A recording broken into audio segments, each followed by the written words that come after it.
सुबह का सूरज हमें हर दिन ये याद दिलाता है कि हम फिर से अंधेरे से उठ सकते हैं, हम भी अपनी रोशनी बिखेर सकते हैं। जो समय का पालन करता है, सूर्य की तरह उसकी चमक दूर तक जाती है और इसके लिए आवश्यकता होती है कि आलस्य का त्याग किया जाए और मुस्कुराकर खुले दिल से एक नई सुबह का स्वागत किया जाए। सुप्रभातम, स्वागत है आपका इस विशेष कार्यक्रम में। मैं हूँ किरण भारद्वाज।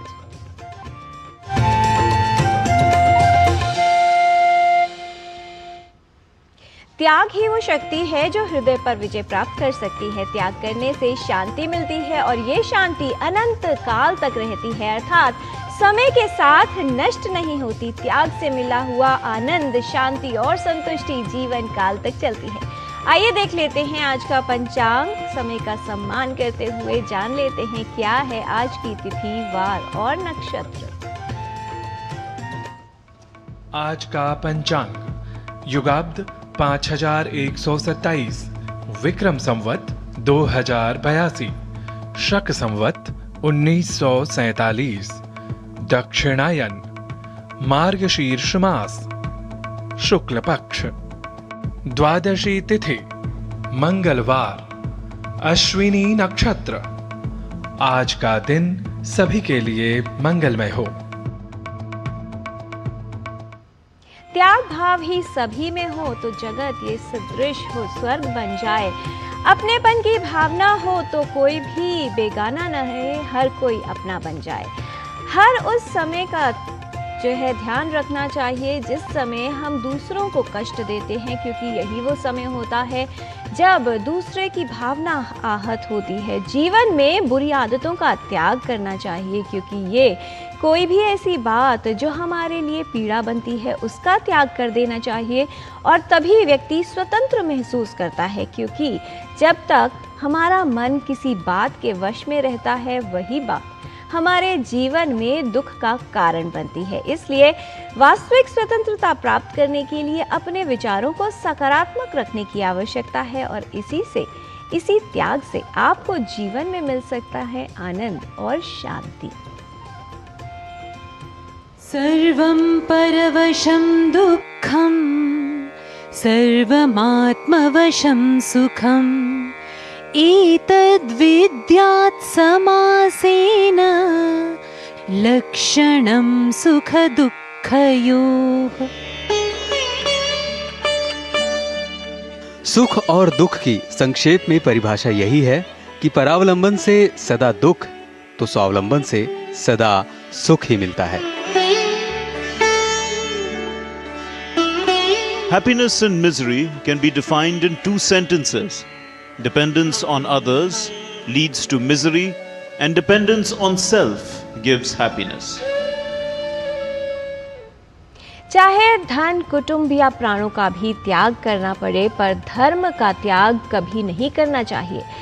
आसक्ति का परित्याग और दूसरों के कल्याण जैसी भावनाएं मानव जीवन में उत्कर्ष लेकर आती हैं और इसी से मानव जीवन में प्रगति भी होती है और जीवन उत्तम भी बनता है। इन्हीं भावनाओं को आधार बनाकर ऋषि मुनियों द्वारा कई ग्रंथों की रचना की गई है। कई ऐसे शास्त्र लिखे गए हैं जो हमें इन गुणों को, इन भावनाओं को अपने जीवन में धारण करने की प्रेरणा देते हैं, उसके महत्व के बारे में बताते हैं। आइए देख लेते हैं त्याग की भावना पर आधारित हमारी सहयोगिनी निधि तिवारी की ये विशेष रिपोर्ट।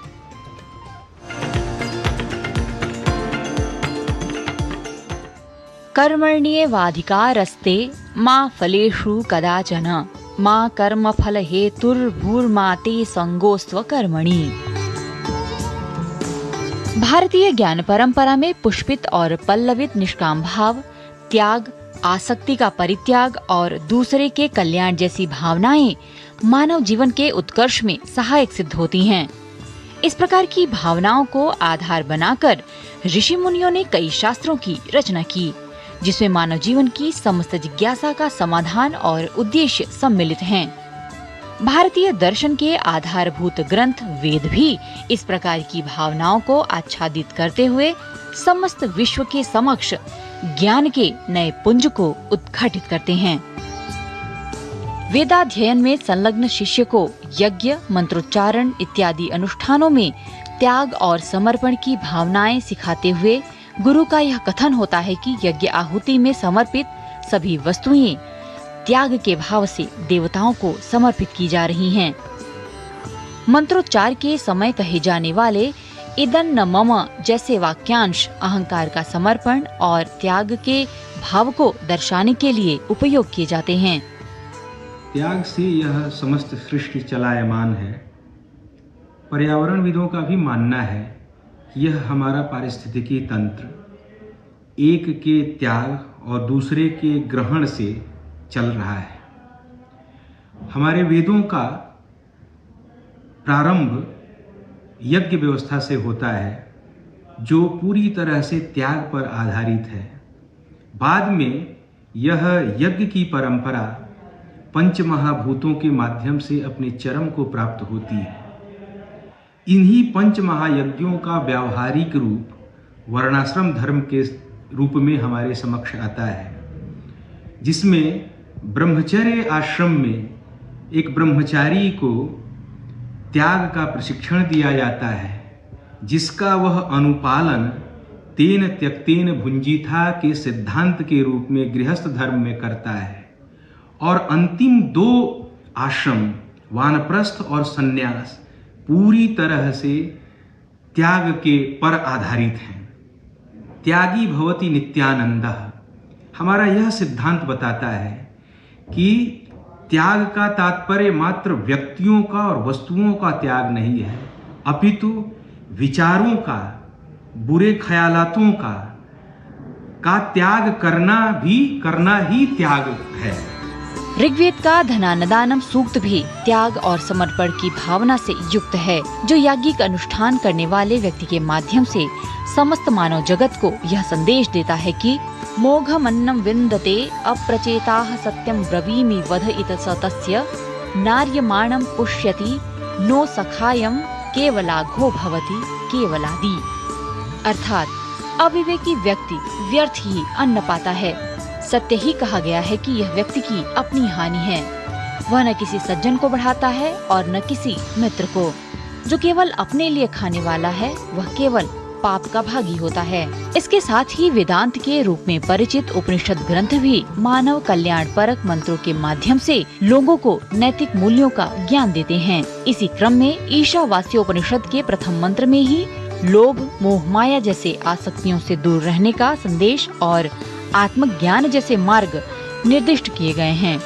ईशावास्यमिदं सर्वं यत्किंच जगत्यां जगतेन तक्तेन भुंजीथा मा गृधः कस्यस्वित् धनम्। अर्थात यह सब जो भी इस जगत में गतिशील है वह सब ईश्वर के द्वारा ही व्याप्त है। उसी त्याग के भाव से उपभोग करो और किसी अन्य के धन की लालसा मत करो। भारतीय ज्ञान परंपरा में इस प्रकार के वाक्यांश का समावेश आज के समय में भी अत्यधिक रूप से प्रासंगिक है। त्याग के भाव को आत्मसात करके व्यक्ति सांसारिक लोभ से मुक्त होकर समाज में अपनी एक आदर्श उपस्थिति स्थापित करने के लिए प्रेरित होता है। और जब व्यक्ति को यह त्याग का ज्ञान प्राप्त हो जाता है तब वह समस्त सांसारिक सुखों का त्याग कर अपने उत्तम और इच्छित रूप को पा लेता है। निधि तिवारी, डीडी न्यूज।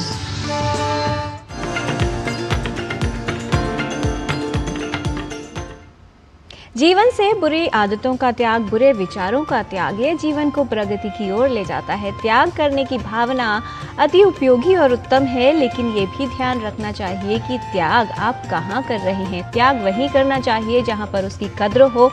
दोपहर में यदि दीपक जलाया जाता है तो अंधकार कम नहीं होता, अपना वजूद कम होता है। इसलिए त्याग की भावना कहाँ पर लानी है और कहाँ पर उसको नियंत्रित रखना है, ये समझने की आवश्यकता है। यहाँ पर लेते हैं एक अल्प विराम। आप देखते रहिए डीडी न्यूज।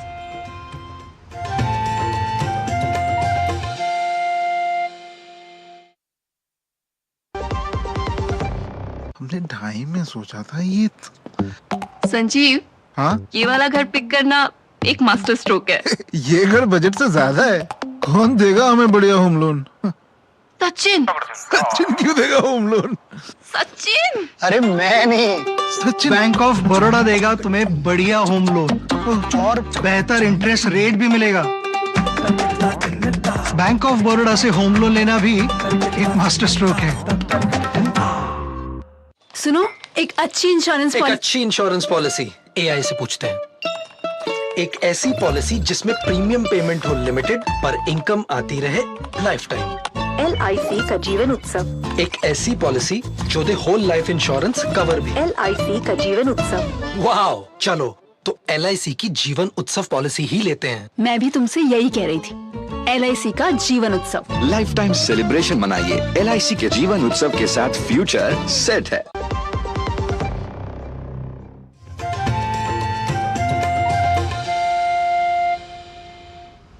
ब्रेक के बाद आपका स्वागत है। मधुमेह रोग स्वास्थ्य के लिए एक बड़ा खतरा है। अनियमित जीवन शैली के कारण मधुमेह रोग होने की संभावना बढ़ गई है। कौन से ऐसे कारक हैं जिनसे मधुमेह रोग का खतरा बढ़ता है और कौन सी वो आदतें हैं जिनका त्याग कर आप इस खतरे को कम कर सकते हैं, यानी मधुमेह रोग से बचाव कैसे किया जा सकता है, आइए जान लेते हैं इस रिपोर्ट के माध्यम से।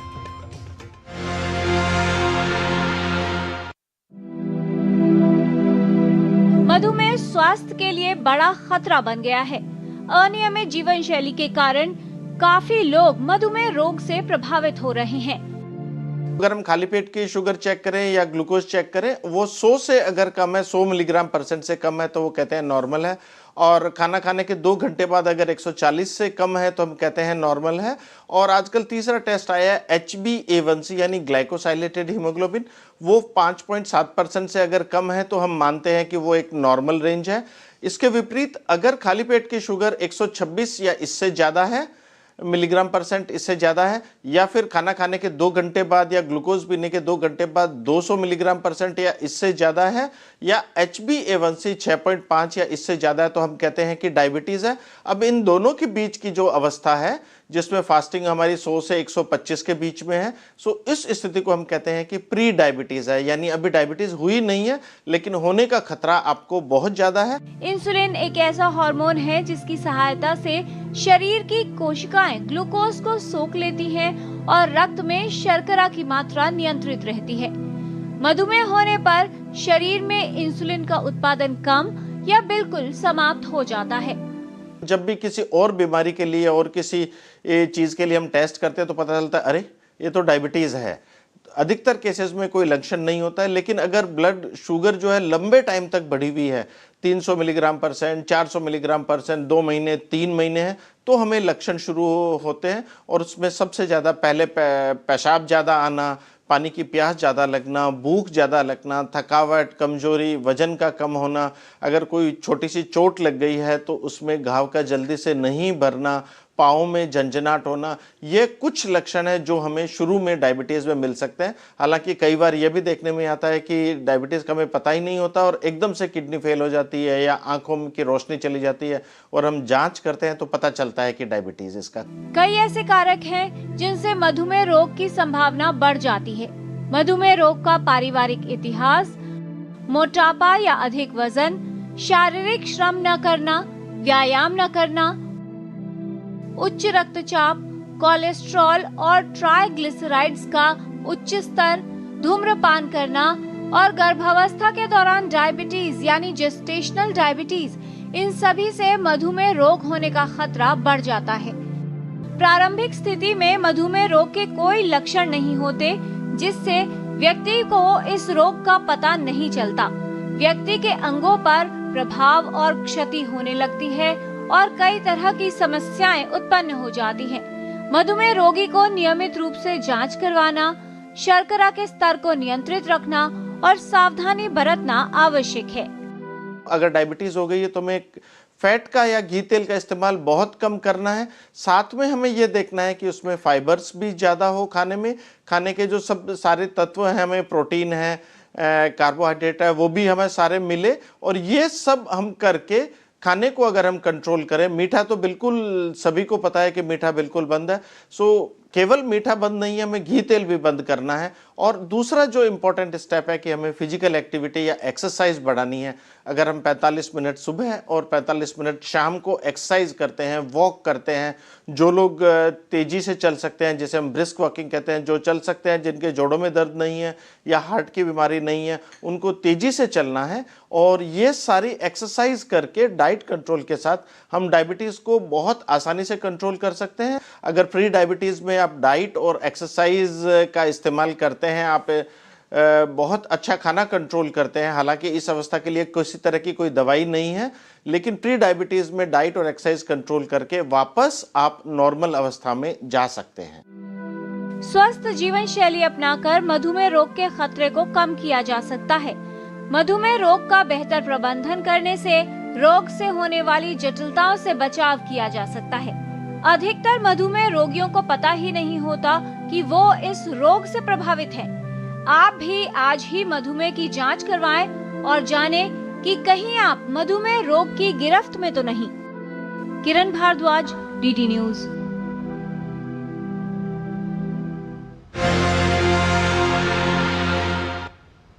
बड़े सपनों, बड़े लक्ष्य को पाने के लिए बड़े त्याग की आवश्यकता होती है, और जब लक्ष्य हो अच्छी सेहत का तो इसके लिए आवश्यक है कि बुरी आदतों का त्याग किया जाए, साथ ही अनुशासन का पालन किया जाए, यानी नियमित रूप से योग अभ्यास किया जाए। आइए आज योग प्रभाग में देख लेते हैं कुछ ऐसी योगिक क्रियाएं जिन्हें करने से शरीर में ऊर्जा का संचार होता है। आज का हमारा विषय है अंतःस्रावी तंत्र यानी एंडोक्राइन सिस्टम। यह सिस्टम हमारे शरीर में हमारे हार्मोन्स को रेगुलेट करने और उन हार्मोन्स के द्वारा शरीर में विभिन्न प्रकार के कार्यों को किए जाने के संबंध में है। हमारे अंतःस्रावी तंत्र को यानी एंडोक्राइन सिस्टम को सुदृढ़ बनाए रखने के लिए आज हम आपको 2 आसन बताएंगे, जिनमें से पहला है अर्ध सर्वांगासन। इसके लिए आप आराम से अपने हाथों का सहारा लेते हुए पहले करवट में लेटेंगे, फिर धीरे से सीधा लेटेंगे। इस आसन को करते समय ध्यान रहे शरीर, कंधे, आपकी कमर, स्पाइन और श्वास सहज रूप से काम करेगी, एक दूसरे के साथ सामंजस्य में। आप हाथ के सपोर्ट से पैरों को उठाएंगे, धीरे से कमर को उठाएंगे, हाथ से कमर को सपोर्ट दीजिए और यहाँ पर रुकना है। अंगूठा अंदर की ओर, उंगलियां पीछे की ओर, कमर की ओर, पैरों को मोड़ के सिर की ओर आप रख सकते हैं। इससे आपको अधिक संतुलन महसूस होगा। सांसों की गति सामान्य, यहाँ पर आप 6 से 10 सेकंड या अपनी क्षमता अनुसार आप रुकेंगे। वापस आते समय अपने हाथों का सहयोग लेते हुए धीरे से वापस आएंगे और कुछ देर इसी मुद्रा में, इसी स्थिति में लेटेंगे। एक बार आपकी श्वास, आपका रक्त परिसंचरण रिलैक्स हो जाए, सामान्य स्थिति में आ जाए, तब आप आराम से करवट लेते हुए, हाथ का सहयोग लेते हुए उठकर बैठ जाएंगे। यह है पहला आसन। हमारा आज का दूसरा आसन है विपरीत करणीय आसन। इसको भी बहुत सहजता के साथ आराम से आप लेटेंगे, अपने हाथ का सहयोग लेते हुए करवट में, फिर सीधा लेटकर अपने दोनों हाथों से सपोर्ट लेते हुए पैरों को पहले कमर को उठाएंगे, हाथ से सपोर्ट देना है, फिर एक एक करके पैरों को ऊपर सीधा कर दिया। सुनिश्चित करें कि आपके पैरों की उंगलियां जो हैं वो लगभग आपकी आंखों की सीध पर हो और कमर को पीछे आप धकेल कर रखे हैं, जिसको आपने अपने हाथों से, अपने कोहनियों से संभाल रखा है। यहाँ पर कुछ देर रुकने के बाद आराम से आप पैरों को मोड़ेंगे, हाथ से अपने कोहनियों को सपोर्ट देते हुए धीरे से नीचे आएंगे और यहाँ पर पैरों को मोड़ के कुछ देर इसी स्थिति में रुकना है, ताकि आपकी श्वास, आपका रक्त परिसंचरण सामान्य हो सके। इस विषय के बारे में और अधिक जानकारी के लिए चलते हैं हमारी गुरु माँ हंसा जी के पास। नमस्कार। हमारी एंडोक्राइन सिस्टम जैसे थायराइड है और सारे ग्लैंड्स हैं, उनको सही स्थिति में रखने के लिए और उनको स्ट्रांग रखने के लिए सबसे पहले तो हमारे भावनाओं पर हमें नियंत्रण लाना ज़रूरी है। जैसे बहुत गुस्सा या बहुत ज़्यादा चिंता या दुख, इससे ये सिस्टम और बिगड़ता है और इसलिए थोड़े समय में गुस्से को निकालना आना चाहिए, वापस नॉर्मल होना आना चाहिए। इसके लिए आप थोड़ी फिलॉसफी अपनाएं, थोड़ी मेहनत करें तो ये सब संभव है। बहुत ज़रूरी है कि हम थोड़ा सा न्यूट्रिशन पे भी ध्यान दें। अश्वगंधा अच्छी चीज़ है जो टॉनिक की तरह काम आएगा। और खाने में ये मोरिंगा लीव्स, जो सरगवा की सींग होती है, ड्रम स्टिक, उसके वो और उसके पत्ते बहुत ही ज़्यादा फ़ायदा करेंगे हमें अपने एंडोक्राइन को ठीक रखने के लिए। और एंडोक्राइन सब सही हो जाता है अगर हम अच्छी नींद लें। और सोने के पहले ये सारे स्क्रीन आइटम्स जो भी हैं, टीवी देखना, सब करना, मोबाइल पे आना, ये पढ़ देखना, ये सारी चीज़ें कम से कम 1 घंटा पहले बंद कर दें और अच्छे विचार और अच्छी भावनाओं के साथ सोएं, अच्छी नींद लें, तो इससे हमारे सब सिस्टम बराबर काम करने लगेंगे। ध्यान दें। नमस्कार। यदि हमारा एंडोक्राइन सिस्टम स्वस्थ है, सक्रिय है, तो कुछ ऐसे हार्मोन का उत्पादन करता है जिससे शरीर की कार्य क्षमता बनी रहती है, मूड अच्छा रहता है और साथ ही शरीर में ऊर्जा का संचार होता है। इसलिए यदि आप चाहते हैं कि दिन भर ऊर्जावान बने रहें और आपका मूड भी अच्छा रहे, तो नियमित रूप से इन योगिक क्रियाओं को कीजिए और छोटी छोटी बातों का ध्यान रखिए जो आपके एंडोक्राइन सिस्टम को मजबूत रख सकती हैं। स्वास्थ्य और योग के बाद अब बात कर लेते हैं संस्कृत के ज्ञान की, जो हमारी संस्कृति की पहचान है। संस्कृत के ज्ञान के लिए आइए चलते हैं हमारे सहयोगी डॉक्टर गवीश द्विवेदी के साथ संस्कृत पाठशाला में।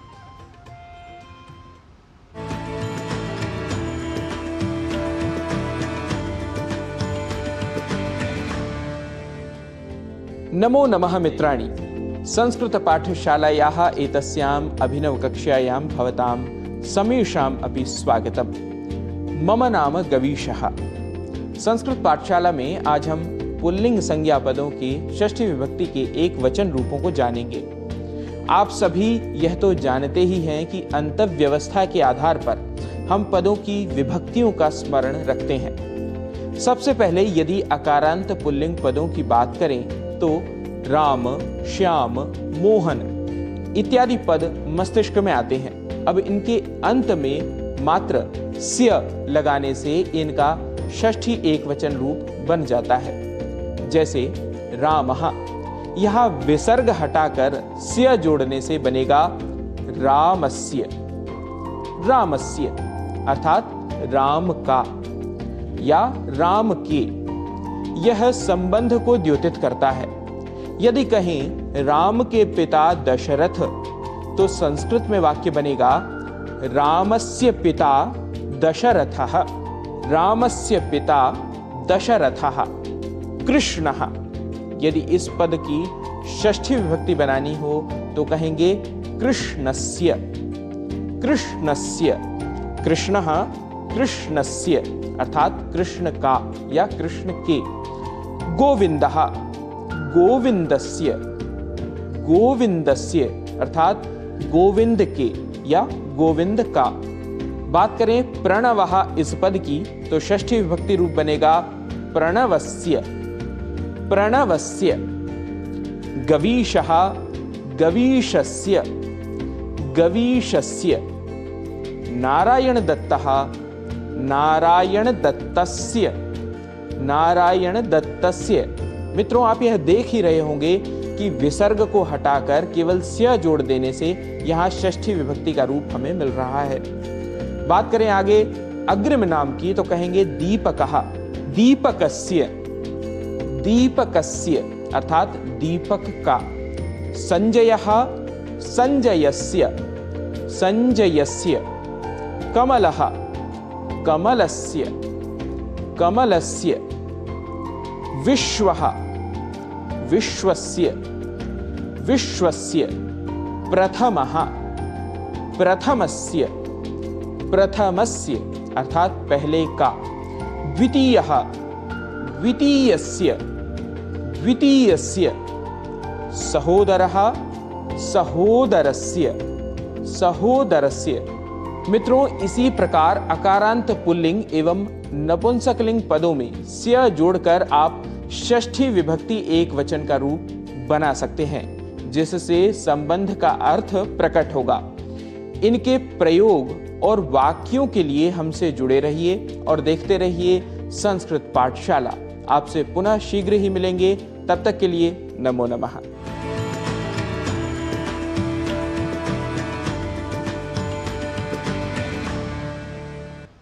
छोड़ सारे सुख वो त्याग का प्रमाण बने, अपने पथ पर चले तभी श्री राम बने। कहा जाता है कि यदि जीवन में त्याग किया जाए तो उससे जीवन परिवर्तित होता है, लेकिन सत्य के मार्ग पर चलने हेतु बुरे का त्याग भी आवश्यक है। और यदि आप किसी का त्याग करते हैं, दान करते हैं और उसके बाद आपके मन में अहंकार आता है, तो वास्तविक रूप में वो त्याग या दान है ही नहीं। चरित्र का सुधार आवश्यक है त्याग करने के लिए। त्याग के बिना कुछ भी पाना संभव नहीं होता, क्योंकि ये सत्य है कि यदि हम अगली श्वास लेना चाहते हैं तो उसके लिए पहले एक श्वास छोड़नी पड़ती है। इसलिए त्याग की भावना को अपने जीवन में धारण कीजिए और इसे लेकर कभी भी अहंकार मत रखिए, क्योंकि ये आपको सादगी और उत्तम जीवन जीना सिखाता है। इसलिए इसी भावना के साथ जीवन में आगे बढ़ते रहिए। और यहाँ पर हम आपसे चाहेंगे अनुमति, आज के कार्यक्रम में इतना ही। नमस्कार।